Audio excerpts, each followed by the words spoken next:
Soy Nicolás García, pastor de la Iglesia Cristiana Berea de Fuerteventura.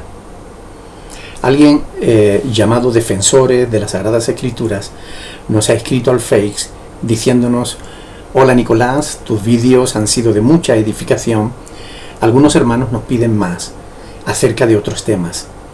Queremos pedirte si nos puedes hacer algunos cortos, por ejemplo, sobre el ecumenismo. Nosotros estamos en Argentina y mucha gente está eufórica con el Papa Francisco y la unión de las religiones. Disculpad la molestia, seguí adelante, que estáis ayudando sobremanera en la obra del Señor. Bueno, Defensores de las Sagradas Escrituras, muchas gracias por tus palabras. De todos he sabido que personajes de la música cristiana, de la repercusión social de Marcos Witt y otros, están cada vez más interesados en la unidad entre los cristianos evangélicos y los católicos. Por ejemplo, de hecho, hace ya casi más de una década que vienen celebrando conciertos ecuménicos y encuentros teológicos donde se trata de acercar posturas, en los que cada vez se reúnen mayor número de personas. En la pregunta de Defensores de las Sagradas Escrituras se ha mencionado al Papa Francisco I. Recientemente se comentaba en la revista Protestante Digital que un grupo de pastores evangélicos habían visitado al Papa en el Vaticano. También he leído que los Graham, Luis Palau y otros personajes famosos del mundo evangélico han hablado a favor de este Papa, tildándolo de varón de Dios, de siervo de Dios, de profeta de Dios, la voz de Dios para el siglo XXI y cosas semejantes. Por tanto, el tema es interesante y no cabe duda de que está en el candelero. Desde el origen de la Iglesia se produjeron en su seno divisiones, conflictos.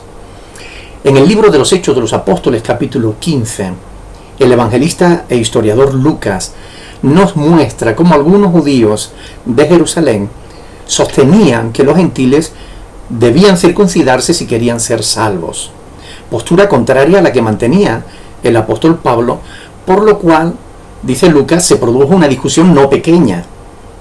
De manera que debido a esto fue necesario realizar un viaje a Jerusalén, y fue allí donde se celebró el primer concilio ecuménico de toda la historia de la Iglesia cristiana, alrededor del siglo 50 después de Cristo. Desde entonces y hasta nuestros días han sido muchas las causas que han producido cismas, divisiones que han acabado en ruptura entre los cristianos. De manera que en la actualidad existe una enorme cantidad variopinta de grupos bajo esa denominación, que afirman representar al cristianismo auténtico. Todas estas divisiones han dado también lugar a innumerables intentos de unificar la Iglesia cristiana a lo largo de la historia. Es a estos intentos a los que se les llama ecumenismo. Por otro lado, existe también el intento de unificar todas las religiones, pero esto no es ecumenismo, sino sincretismo religioso. Son dos cosas diferentes. El sincretismo religioso se desarrolla o se vale del diálogo interreligioso, y lo que busca es la unión de todas las religiones, sean las que sean. Esto nada tiene que ver con el ecumenismo, que se circunscribe fundamentalmente a la unidad solamente de los cristianos. El ecumenismo provoca multitud de preguntas. Por ejemplo, ¿está realmente dividida la Iglesia? ¿Es necesario el ecumenismo? Es decir, ¿es necesario unir a todos los cristianos bajo un mismo parecer? ¿Es bíblico el ecumenismo? ¿Conseguirá el ecumenismo sus objetivos de unificar a todos los cristianos bajo una misma fe? ¿Debemos los cristianos involucrarnos en el ecumenismo? Bueno, pues con la ayuda de Dios intentaré dar respuesta a alguna de estas preguntas, y así que comencemos por la primera. ¿Realmente está dividida la Iglesia? A la luz de la multitud de grupos que se autodenominan cristianos y que son tan diversos entre sí, pareciera que sí. Sin embargo, el apóstol Pablo, ante las divisiones existentes en el seno de la congregación de Corinto, en 1 de Corintios capítulo 1, verso 13, hace una pregunta. Él pregunta, ¿acaso está dividido Cristo? Evidentemente la respuesta a esta pregunta debe ser no, no está dividido Cristo.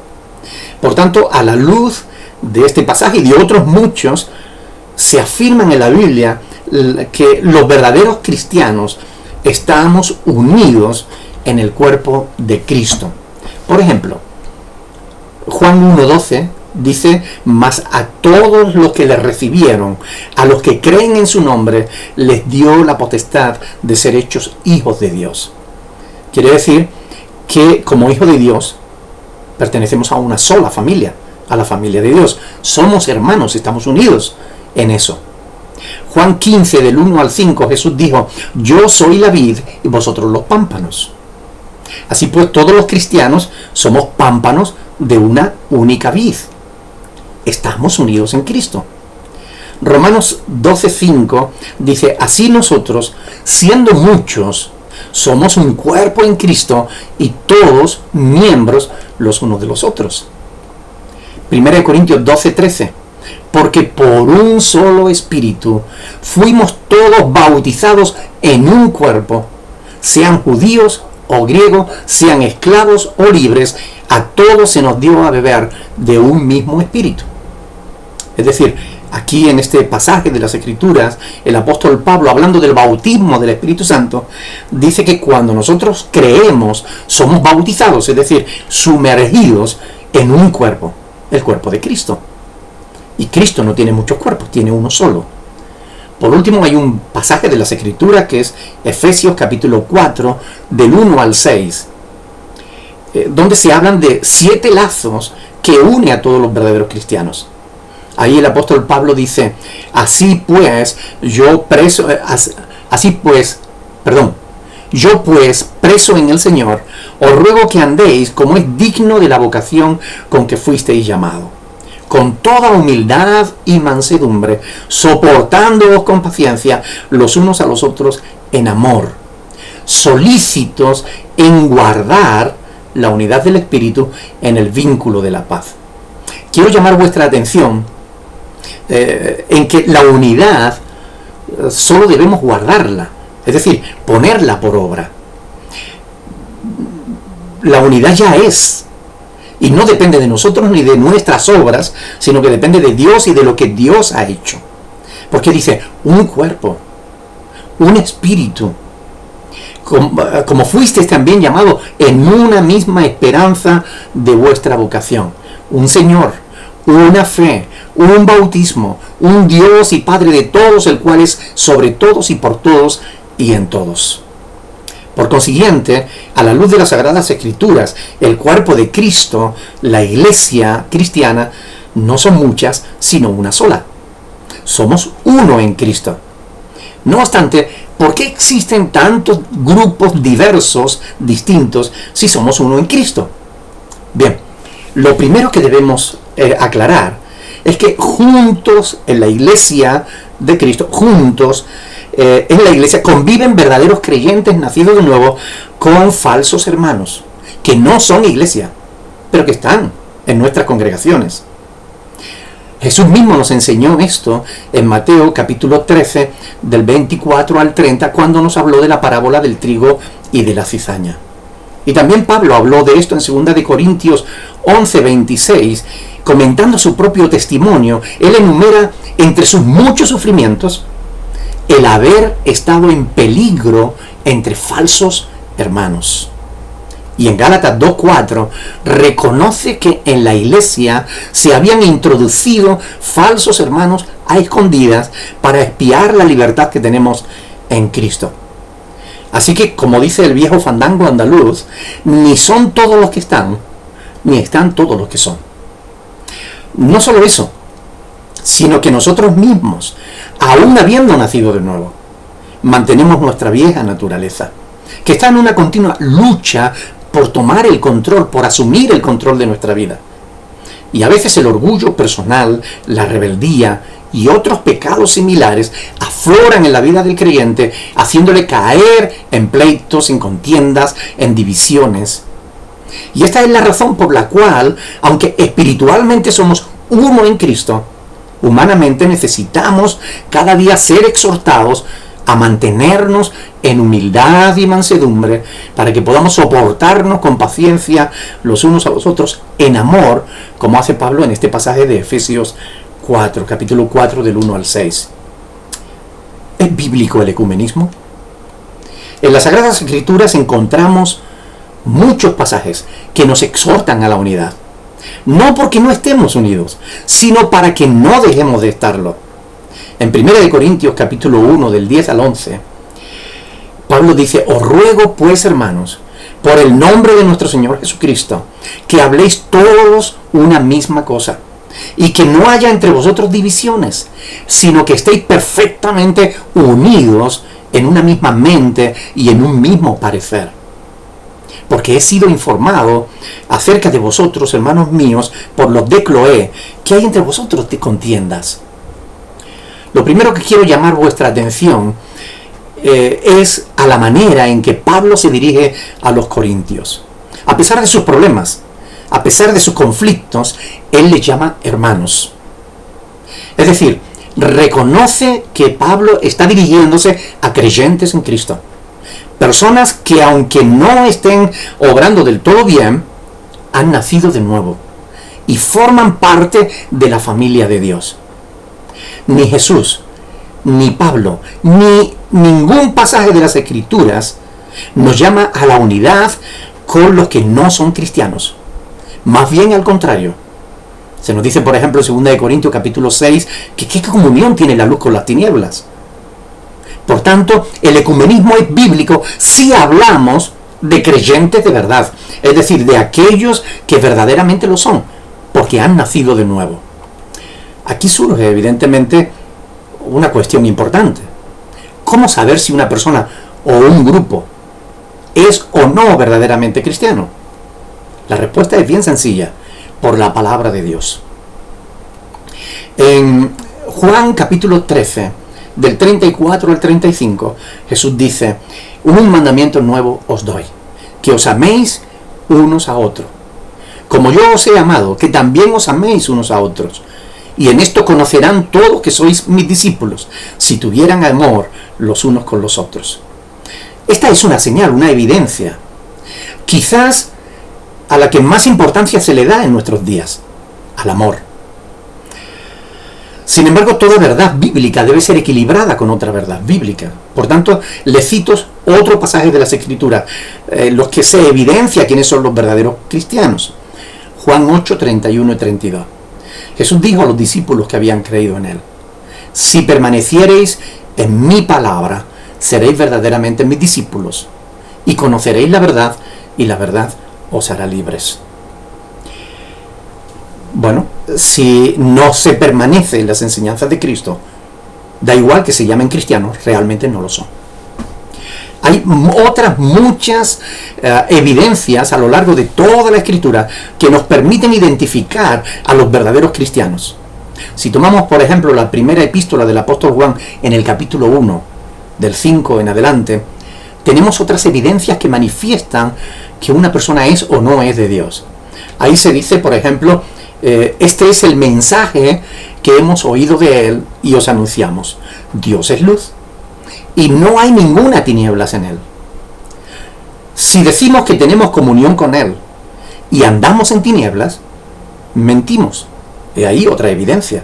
La palabra nos da la justa medida de lo que es un verdadero cristiano. Y se puede continuar, porque es una epístola fantástica, como una radiografía del verdadero cristiano. Así pues, si alguien, como el Papa Francisco I, dice que es cristiano, pero no persevera en las enseñanzas y doctrinas de Jesús, no es un verdadero discípulo de Cristo. Un hombre que se arrodilla ante ídolos de madera, que los adora, ofreciéndoles ofrendas y oraciones.